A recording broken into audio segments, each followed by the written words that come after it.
Hey, Boo Boo Bear, shut down the chainsaw guy. Man, we can't hear anything. That's better. Hello, everyone. This is Gary L. and Gigi's Boo on the Road Less Traveled on RealLibertyMedia.com. Here with all the fun people. Pre-show, we were talking about how it's hard to keep up, kind of get behind because Hal points out that all the chainsaws keep dropping. And there was one, that chainsaw jumped right out there.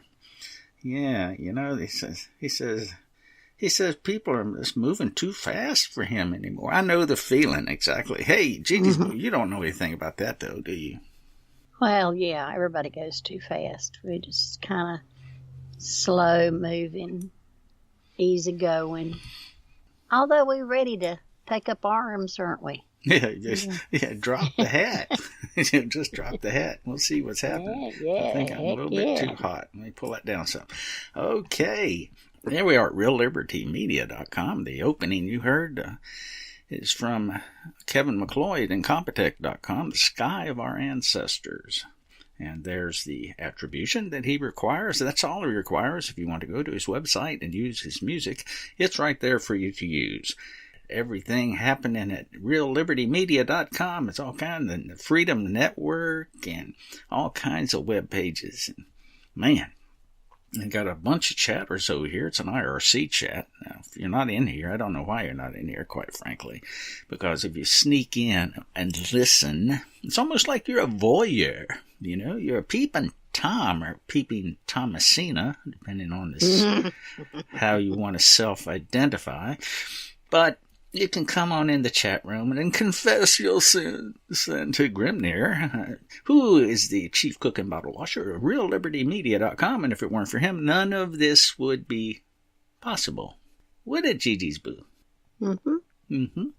And we do have...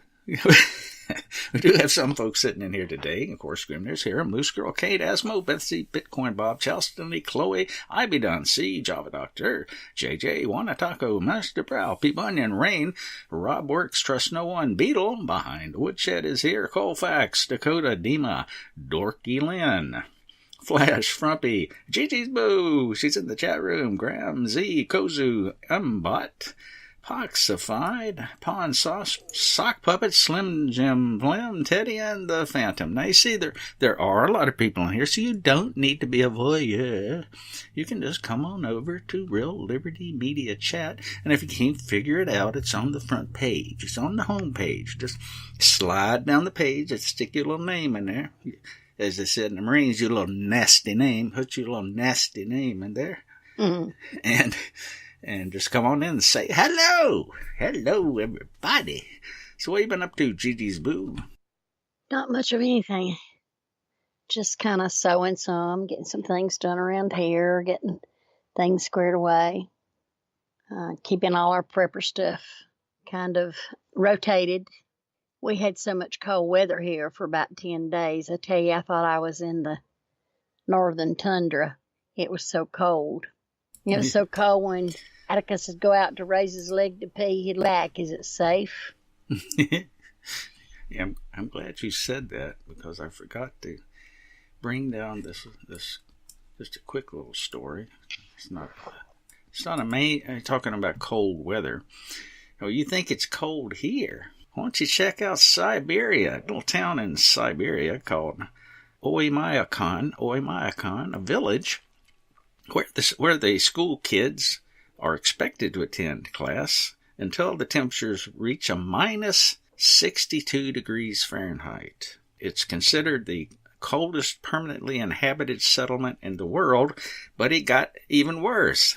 The temperature dropped to minus 80 degrees, and they closed the schools, believe it or not.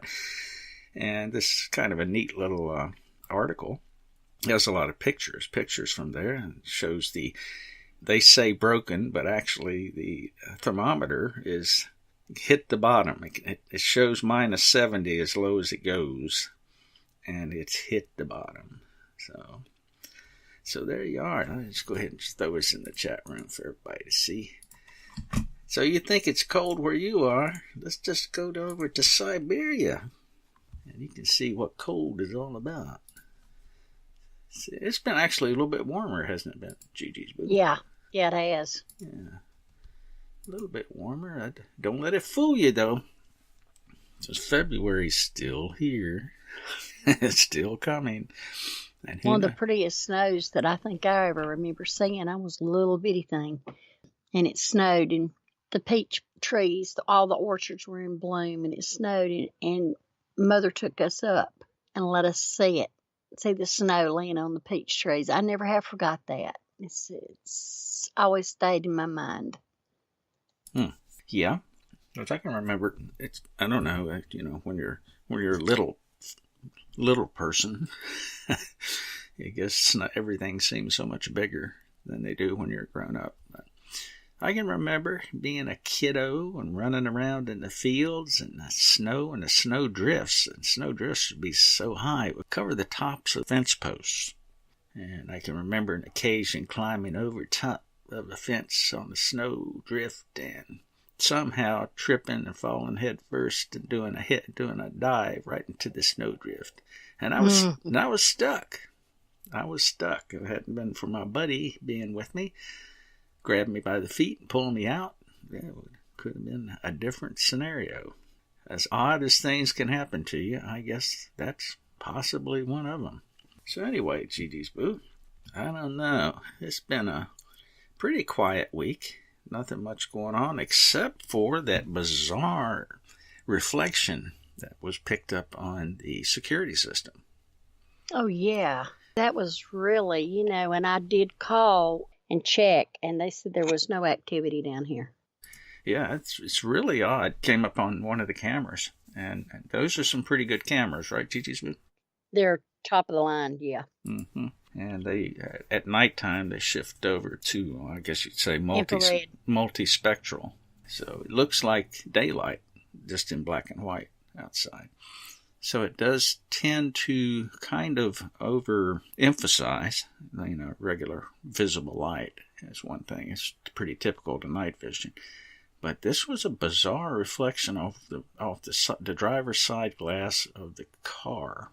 And I have the video, and I've studied the video trying to figure out what the source of the light was. Because you can see that, normally cars driving up and down the road and reflect light in certain ways off the cars. But this was different. This is a light that just turned on. Boink. It wasn't like it's something that gradually came. It just turned on. No, it was there. I saw it there. I showed it to Gary.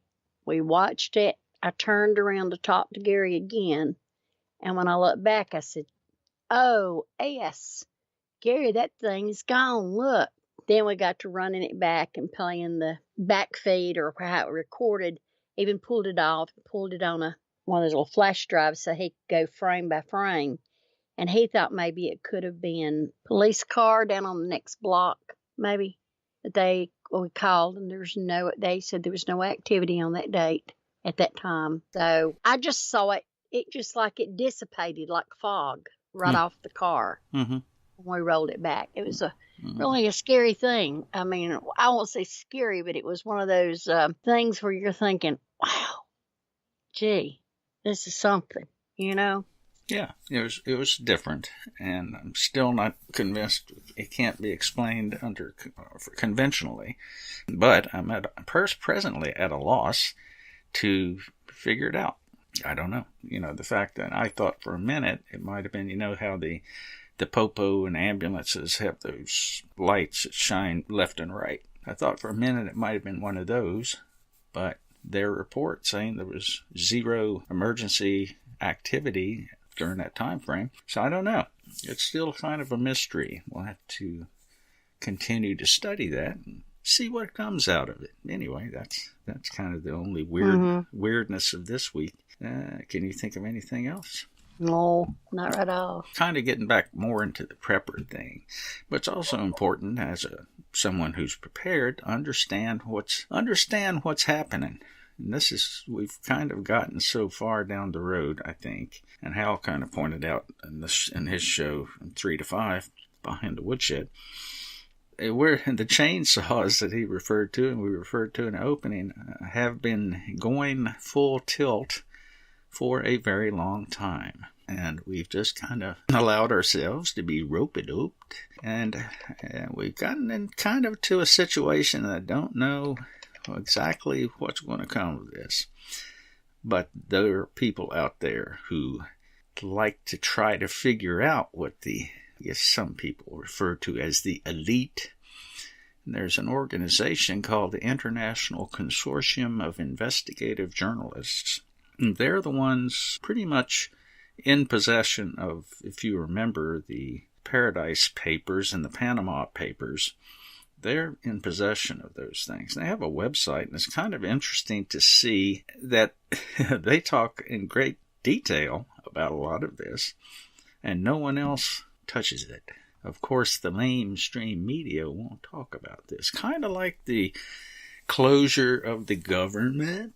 Wow, how convenient when you have the report to the Senate Intelligence Committee that talks about all the crazy things that have gone on, apparently, with wiretapping and FISA orders and all this, and now suddenly we're going to close the government down. Well, when you talk about transparency, that's about as transparent as it gets when you're trying to avoid an issue or let it kind of slip into the memory hole, which there again, yes, we are guilty as charged when it comes to allowing the memory hole to rule us. So anyway, if you ever want to take a look at that website, a lot of interesting stuff there, and you can find out what the movers and the shakers are doing with their assets.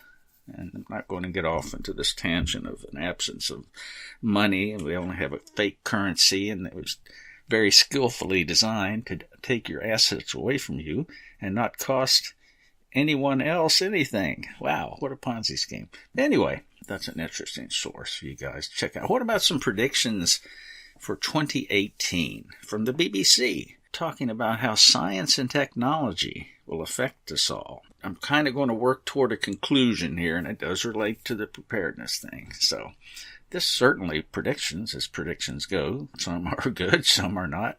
Some are better than others. These seem to be pretty interesting, though. They talk about driverless cars. I think we're already seeing that.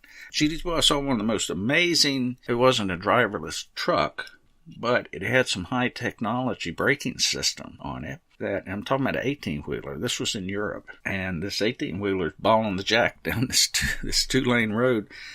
And a kid gets off of a bus, not a school bus, it's a regular bus, and walks around in front of the truck as it's coming. So he walked around the back of the bus and jumps out. And this truck, the anti-collision system on the truck locked down the anti-lock braking system, which it didn't jackknife anything, but it stopped just short of hitting the kid. It was amazing how quickly it stopped. So that was a driverless intervention. Mm-hmm. The system took over. It reacted faster than the driver could have ever reacted. So it's pretty interesting. But they're talking about the world's first driverless electric racing cars. That's interesting. Driverless NASCAR. Well, what's everybody going to do? I guarantee, Danica Patrick can retire and have a driverless car. How about genetic engineering? Of course, they're talking about that still. And here's an article about how gene editing, how it works and what it does. And it talks about the PR side of it. It can alter how we treat illnesses and disease. But as a caveat, it does come with its own dangers. And I think we talked about that last week, about how the body, interestingly, will react to foreign elements being introduced into it. Imagine that. Then you have Open University, interstellar comets, and they talk about the end of Project Fear. I thought that was an interesting play on words because I had to try to look up exactly what they were talking about with Project Fear. But what they're apparently referring to is this whole idea that the Earth is going to be hit by a comet or by an asteroid or something like that. But the play on words is interesting because Project Fear also in Great Britain relates to the push against leaving the EU. So I thought that was kind of an interesting dual entendre kind of thing. And so it's an article that talks about those sorts of things. Epidemics and fighting antibiotic resistance. And we have an article about and some discussion about this whole concept of antibiotics a little bit later. They mention Wellcome, which I think is a pharmaceutical industry. 2 L's, Wellcome. It's an article about epidemics and fighting antibiotic resistance. So without reading all that, we'll talk about the bottom line here. It says resistance spreads. 2018 will be a critical year for continued global efforts to tackle another urgent global health problem. Superbugs. Now, here we go. Fear porn. So this is kind of an interesting cumulative view on what they believe 2018 is going to be like. But it does seem to include some of its fearful things. Interesting. Like, any comments on any of those, Gigi's Boo? No, everybody's quiet in a peanut gallery. Like, quiet in the peanut gallery. Atticus included? Don't make a sound. Why? What's he doing? Because he'll cut up just as sure as we're sitting here. He'll start dancing around.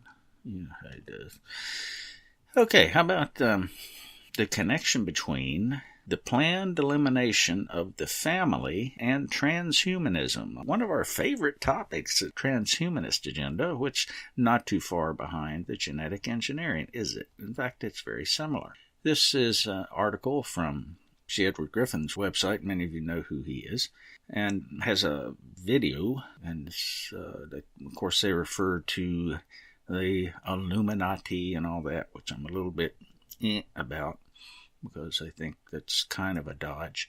But anyway, this YouTube talks about how motherhood has been demeaned in order to break the mother-child bond and eliminate the family in society. The purpose of this is to cause children to bond with the state instead.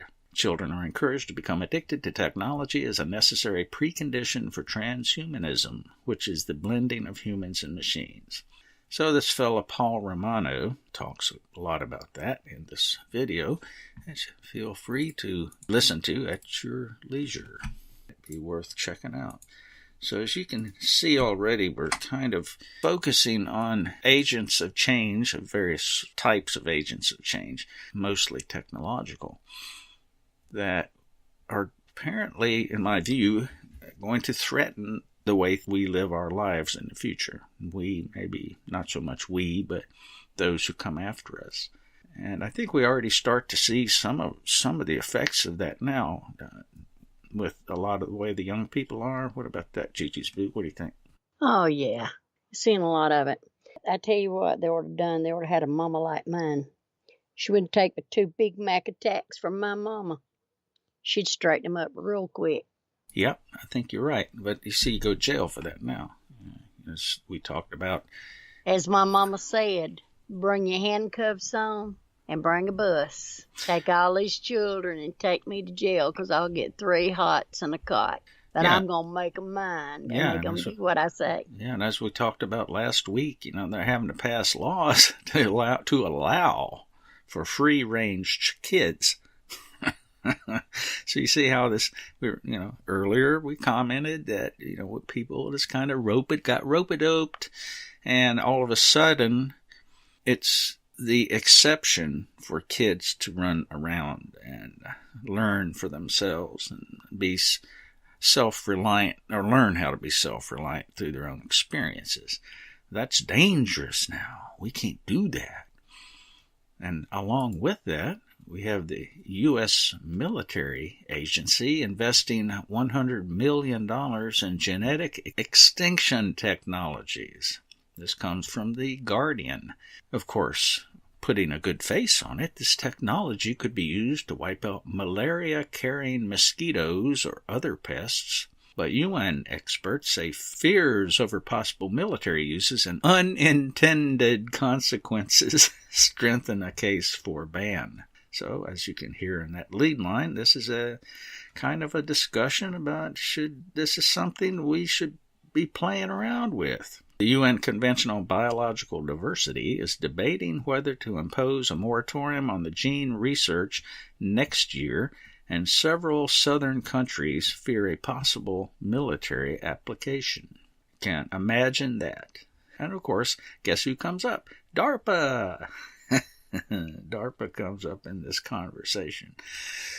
Very interesting, and if you don't think that's already going on and has been going on for a long time, then I got one of those dadgum bridges to sell you. Of course. Yeah, what about that? What was going on in Tuskegee back in the day? What happened there? Oh, give them all that. Did their trials on them, infected them with syphilis and other things, and TB, you name it, they did it. Mm-hmm. And of course, I'm sure there was some purported positive effect to be had from all that research, But you see, we hear about these things how many years after the fact? Many years. It's going on in prisons now. Ah, yes. I'm glad you said that. You want to expand on that thought a little bit? Well, I'm sure it's going on secretively, but I do know that if you have a prisoner in there with this number of years, every medical experiment that they participate in, or as we say, become the guinea pig for, they get so many months knocked off of their, not days now, not days, months knocked off of their sentence. Now tell me why it's months instead of days. Right. You know why, don't you? Go ahead. No, why? They might be giving them a little free ticket out to live a little bit longer before they die. Yeah. Thanks for giving your life in the pursuit of science, right? Mm-hmm. That's exactly right. Yeah, that's what it sounds like to me anyway. Okay, all these things that they've been going on, I don't know why people don't get it. I don't understand why people don't get it. And one of the biggest controversies has to do with vaccines and the fact that so many people, we saw a recent report, and I think a lot of you have seen it, where 7 out of 8 elderly folks died from having received the flu, and they were vaccinated.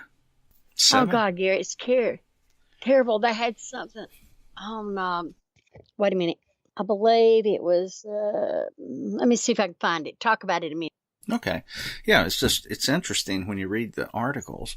It talks about, it simply states that 7 out of 8, which is about 80-some%, by the way, of those elderly folks dying were inoculated against the flu. And of course, all right, listen. Go ahead. Flu Shot Facts by Dr. Joseph Mercola, and the web address is www.mercola.com. If a person has 5 consecutive flu shots, their chance of contracting Alzheimer's disease is 10 times higher than the non-vaccinated person. By Dr. Hugh Fudenberg, MD, PhD, author of over 80 research papers in medicine, biology, and immunology. Vaccine ingredients are thus thimerosal, Thimerosal. Yeah. It's a mercury disinfectant, preservative, aluminum, added to promote antibiotic response, formaldehyde, and they've got it listed as a disinfectant. Mm-hmm. Please God, it's embalming fluid. Mm-hmm. Ethyl glycol, that's antifreeze. Mm-hmm. Phenol is a disinfectant and a dye. Benzethiamine chloride, I'll spell that for you. Benzethonium chloride. It's supposed to be an antiseptic. And then the methylparaben, methyl paraben,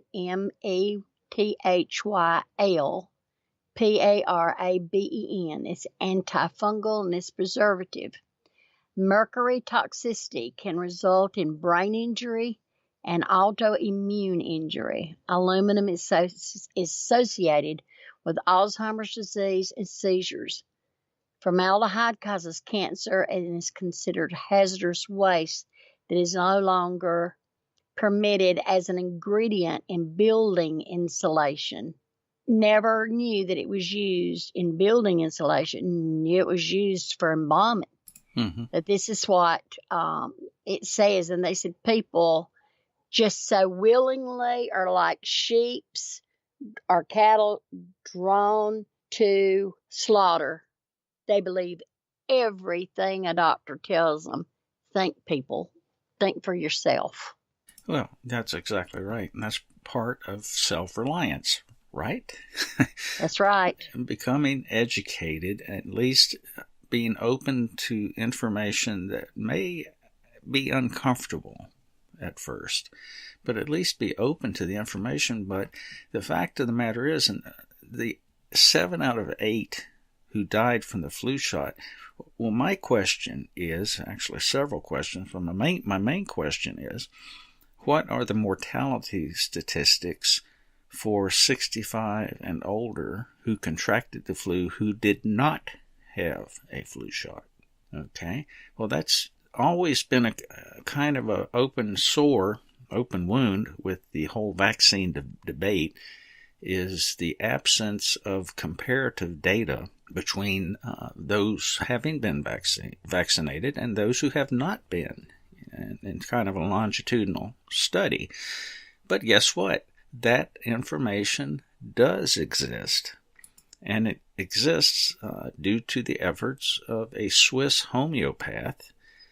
There's a website called vaccineinjury.info that's run by this Swiss doctor, and he has been collecting self-reporting surveys. Now, they have pluses and minuses, I realize that.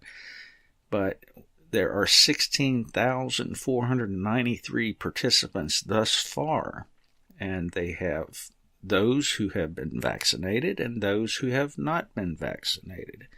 And they answer the questions in the questionnaire, and it talks about things like comparing the results with the results on our survey on our German website, and it has a link for that. It talks about the ADHD, autism, migraines, concentration, sleep problems in unvaccinated children. It has percentages for that. Otitis media, sinusitis, herpes, warts, polyps, and fungal infections, and it does a comparison. And it comes out with some very, very interesting results. And we're going to say correlations. And we're going to say conclusions. They're correlations. But when you get into the allergies, that's where it really starts to get interesting. The survey for unvaccinated children shows a 50% difference between children with allergies and children without. Then you get into asthma and bronchitis, chronic bronchitis. 2.32% of unvaccinated compared to 18% of vaccinated. So these charts and all this information is in this website, and it is an ongoing program, and you can click on the survey and send in your own survey. And so I highly recommend people who have an interest in this topic take a look at this, because this is, if I can find the chat room, there you are. This is the first that I've ever seen of a side-by-side comparison. What do you think about that, Gigi's Boo? Yeah. Okay, and on that note, as we move forward with the vaccine initiative, because why is vaccine such a big deal? I mean, it's because people are being beaten up and arrested and kicked out of schools and fired from their jobs and all this kind of stuff because they won't take a shot. And Well, go ahead. I think it's left up to the families if they want their children to have the shots. And I don't think a company could fire you. I don't think they could. Well, they apparently think they can. Hospitals and so forth believe they can. They believe they can fire the nurses for refusing to take flu shots. Yeah, they tried that with me too. Mm-hmm. So at any rate, it is a significant issue, and becoming as educated as you can about it will give you, to use one of Hal's phrases, a word in your mouth when you refuse, if you choose to do so. If you choose to refuse, it'll give you a word, something you can say. And upcoming, many of you may already know this, but there is a free, I guess you'd say, it's a documentary, but it's a 7-episode series that's free. It's upcoming. Goes from the 25th to the 31st, 9 p.m. Eastern Time. and it's episode's been a documentary that's been produced by Ty Bollinger. And here's the link if you want to sign up for it. You have to sign up, and they send you the links. You can listen to it, and some people might just save it if you know how to do that. Moose Girl said something referring to something you said, Judy. And Grimner's put some stuff in there. Yeah, I was going to Grimner's site. But yeah, it does happen, Moosey. They told me one time, they said, you'll do it or you won't have a job. And I said, so go ahead. Mm-hmm. Go ahead. I'm ready for you. Go ahead. And Moose Girl makes a very astute observation. The vaccine makers cannot be held liable. Well, how many trades or occupations that you know of are exempted from liability? How many? I can't think of a whole lot. It's a pretty short list, but the vaccine makers are one of them. Now, that which begs the question, why, if everything they do is only detrimental a small percentage of the time, why would they feel the need to be exempted? That's a little bit like receiving immunity from prosecution in exchange for your testimony, because you won't get that unless you have something to say. I really don't see the difference. So, it's a long and involved thing that as a prepared person, you may choose to march to the beat of a different drum, like providing your own natural antibiotic cures, and I don't like to use the word cure, but treatments. And there's one that we came across here that's pretty interesting, and we'll kind of discuss. I don't really think it's per se an antibiotic, but we'll talk more about that as we go along. That's from the nativestuff.us. Has a nice little recipe on how to make this concoction that works in assistance to treat infections and so forth. They call it a cleansing tonic, and I think they get a little, I think they tread on some thin ice here when they call it an antibiotic per se, but they say it destroys gram-positive and gram-negative bacteria. That's okay. I'm good with that. It has potent antiviral and antifungal properties. It boosts blood circulation and lymph flow in the entire body, and it's plant-based and offers multiple health benefits. And there's this recipe here. It tells you how to make it. It includes garlic and ginger and horseradish and apple cider vinegar, our favorite, turmeric powder, chopped onions, and hot peppers. Now, they use turmeric, or I might opt to go with the straight curcumin, because actually in turmeric there's not a huge amount of curcumin, which is actually the active ingredient that you're looking for. So that's something to bear in mind. It tells you how to make it, how to store it, how to use it. Highly recommended. Any thoughts on that recipe, GD's Boo, or anything similar that you've seen? No, So there again, going back to the thing about the chat room, if you're not in the chat room, you're not getting all this good stuff. Of course, later on it'll show up in the blogcaster, but who knows when that'll be. It might not be until tomorrow. So if you have a burning interest on maybe arguing against some of this, it might be good to have the data in hand so you have something to argue against rather than just parroting what someone else says. Okay. What else is going on in the world that seems to be odd to us, and we've talked about it previously, is this whole concept of population. What's going on with the population? We've discussed this whole business about our belief that populations aren't going up. Populations are actually coming down. And that information is available out there if you want to look around in the various places that it's kind of sequestered. You don't hear about on mainstream media, of course. You only hear about the soaring population and blah, blah, blah. When, in fact, we believe the truth is just the opposite. And one factor comes up in Breitbart, talks about soaring overdose deaths cut U.S. life expectancy for the second year. Now, who just recently overdosed, Gigi's Boo? A couple of people did, didn't they? Refresh my memory. Yeah, the young lady from the Cranberries. She overdosed on fentanyl, apparently. And Tom Petty overdosed, apparently, on a whole cocktail of pharmaceutical drugs, to include fentanyl. So, the third leading cause of death is medicine, by the way, for those who didn't know that.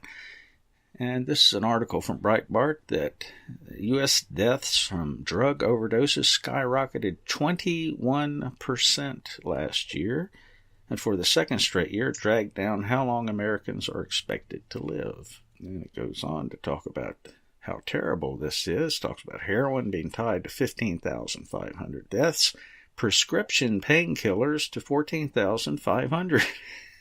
So almost as many people died from pharmaceuticals as they did from heroin. How neat. The highest drug death rates were in the ages 25 to 54, and that's kind of a wide swath of people there, isn't it, Gigi's View?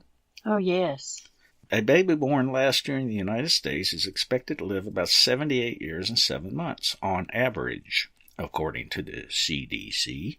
An American born in 2015 was expected to live about a month longer, and one born in 2014 about 2 months longer.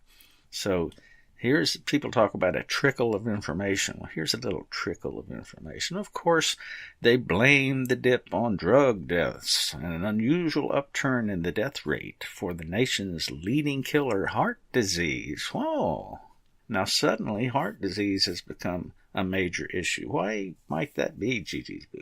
Well, the heart disease thing is you got so many people who are doing the artificial sweeteners, and they're just so worried about being fat. They go on these real strict diets, and the heart's nothing but a muscle. You have to feed the muscle. That's just my opinion. I don't know. You give me yours. Well, I think you're right on target there. A high carbohydrate diet is going to damage your heart muscle, isn't it? Sure is. Because you're low in potassium, you're low in vitamin D, and one of the recent things I read that talks about the fact that in America, Americans are vitamin D deficient. Mm-hmm. And we can tie that to a lot of things, but sitting inside on a computer or on the cell phone or watching TV 24/7, you're not in the sunlight at all. So it could have a little bit to do with that. And there we go back to our technological interface yet again. So it's kind of an interesting little thing. And CDC reports and talks about the different states. It says West Virginia is the state with the highest drug overdose death rate. Ohio and New Hampshire are next. Life expectancy for men... I would have thought Kentucky would have been up there too. Mm-hmm. Life expectancy for men decreased, but it held steady for women. That increased the gender gap to 5 years, 76 years for men, 81 for women. U.S. death rates decreased for 7 of the 10 leading causes of death, but rose for suicide, Alzheimer's disease, hello Gigi's Boo, and for a category called unintentional injuries, which includes drug overdoses. You were just talking about Alzheimer's disease and aluminum, weren't you, Gigi's Boo? Accidental injuries displaced chronic lower respiratory diseases to become the nation's third leading cause of death, which is a lie because we already know that medicine is the third leading cause of death. So, here we go. And they talk about increased deaths from car crashes and people falling down. And they say gun deaths rose for a second year. The United States ranks below dozens of other high-income countries in life expectancy, according to the World Bank. The highest is Japan at nearly 84 years, and if you remember that data that we pulled up for you, it's a little more provocative. So anyway, how interesting all this is as we see this whole business collapsing around us, and people still oblivious. Many people are just oblivious to what's coming, what's already here. In an interesting website called N-IUSSP, which is, let me see if I can get you the breakdown on exactly what that is. It's a new IUSSP news magazine. Now, I'm not sure what IUSSP is. It's international something, which will disseminate scientific findings from demographic research carried out all over the world. The practical implications of current trends, the risks and potentialities of emerging situations, the pros and cons of specific laws are discussed in rigorous but plain language. Okay, and it's an international head. It's got offices in Germany and Holland and Russia and Italy and English and French and all kinds of different things. So it is a worldwide effort. But in this December 4th, 2017 article, it says half the world's population is reaching below replacement fertility. What does that mean exactly? Well, according to the most recent UN estimates, almost one half of the world's population lives in countries with below replacement fertility, with a total fertility rate below 2.1 births per woman. Of these, 1/4 have total fertility rates close to the replacement level, between 1.8 and 2.1. The other 3/4 have really low fertility, below 1.8 births per woman. Low fertility countries are generally grouped into clusters. The main clusters are in East Asia, Southern Europe, the German-speaking countries of Western Europe, and all the former socialist countries of Central and Eastern Europe. What that basically means is that there aren't enough people being born to replace people who are dying. In other words, you have a negative growth rate, population growth rate. And it goes on to talk about why they believe this is the case. And I'm sure they don't talk about some of the things that we suspect are probably the case, along with the things that they mention.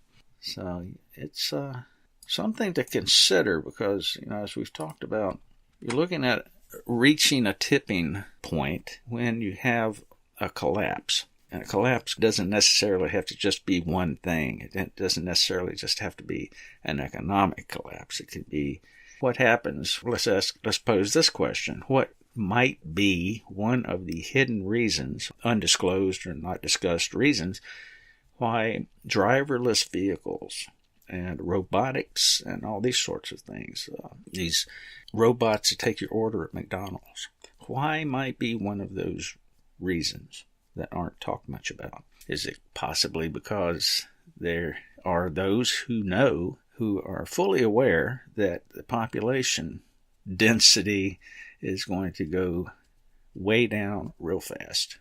Something to bear in mind as you go through all this. And as Tyler Durden talks about over on Zero Hedge, Americans are ditching these 5 states in record numbers. Now, this is his interpretation of the data. There could be other interpretations related to what we've just discussed. But it seems that Illinois, Connecticut, New Jersey, California, and Michigan are the top outbound states. People leaving, or they're not there today and when they were there yesterday. Let's be very generic about that. And it's got the percentages of all that. It seems that you have the top inbound states, Arizona, Idaho, North and South Carolina, and Tennessee. Now, with the exception of Idaho, I could guess that some of that migration is weather related because you have an aging population and we old folks like to stay warm. We get tired of shoveling snow in Connecticut and New Jersey and Michigan. California is a whole nother item. I'm sure anybody who follows their politics will probably understand what's going on in California. But anyway, has some interesting population changes listed in graph form and rankings and so forth. Now, are there people disappearing from the population? Are those numbers contributing to this? Is it some of that? There are perhaps other ways of interpreting the data that is not as straightforward as what's being written in here. Okay, well, what are some of the ways? We talked about Tuskegee, right? Gigi's boo. And you mentioned artificial sweeteners. And I think you were referring to things like aspartame and all that good stuff, right? Mm-hmm. And we were told that sugar, by and large, is kind of a crapshoot. It might not be good to eat too much sugar. Now, some of the cane sugar, organic cane sugar, people say, okay, that's pretty good, but sugar still's a problem, yada, yada, yada. It's just been going on for a while. Is it possible that could have been a misdirection? And here's the reason I ask the question. Because it turns out that stevia, which is a natural sweetener that a lot of people have been recommended, has been recommended to a lot of people to try and to go to, and it's pretty good stuff. I've used it. Is it possible that stevia may be affecting your fertility? And this is an article from 2015.